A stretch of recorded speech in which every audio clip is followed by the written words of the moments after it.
Praise the lord. యేసు నామమే జయము. మన రక్షకుడు మన విమోచకుడైన యేసుక్రీస్తు అతి పరిశుద్ధమైన నామంలో అందరికీ వందనాలు. చిన్న ప్రార్థన ద్వారా రాత్రికాల వాక్య భాగం ధ్యానించుకుందాము. పరిశుద్ధుడ మహాగణుడు అనే దేవ యేసయ్య, సర్వాధికారి నాయన, మీకు వేలాది వందనములు తెలియజేస్తున్నాను తండ్రి. ఆయన రాత్రికాల సమయంలో ప్రభు వాక్య భాగం ధ్యానిస్తుండగా వాక్య భాగం అర్థములు సహాయం చేసి మీ కృపలో బలపరిచి మీకు మాదిరిగా మమ్మల్ని నడిపించి మీ చిత్తాన్ని మా చేతిలో జరిగించమని చిన్న ప్రార్థన యేసు నామములో అడిగి వేడుకుంటున్నాను తండ్రి. ఆమేన్ ఆమేన్.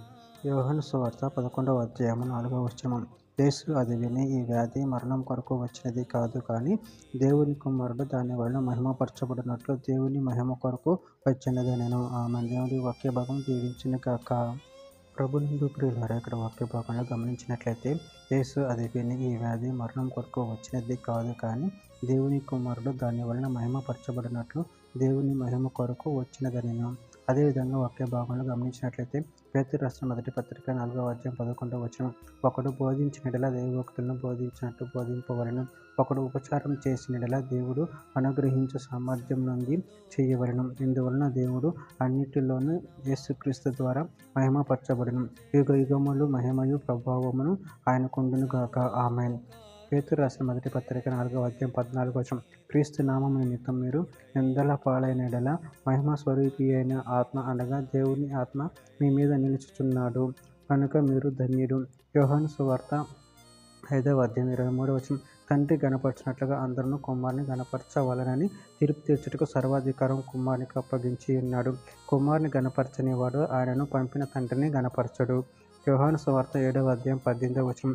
తనంతట తానే బోధించువాడు స్వకీయ మహిమను వెతుకును గాని తాను పంపిన వాని మహిమను వెతుకువాడు సత్యవంతుడు, ఆయన యందు ఏ దుర్నీతియు లేదు.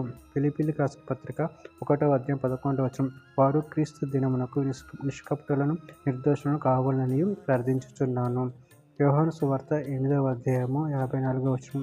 అందుకు యేసు, నన్ను నేను మహిమపరచుకొని యెడల నా మహిమ ఒట్టిది. మా దేవుడిని మీరెవరని గూర్చి చెప్పుతారో ఆ నా తండ్రియే నన్ను మహిమపరచుచున్నాడు. చివరిగా ఒక మాట. యోహాను సువార్త 11వ అధ్యాయం 15వ వచనం. మీరు నమ్మునట్లు నేను ఇక్కడ ఉండలేదని మీ నిమిత్తము సంతోషించుచున్నాను.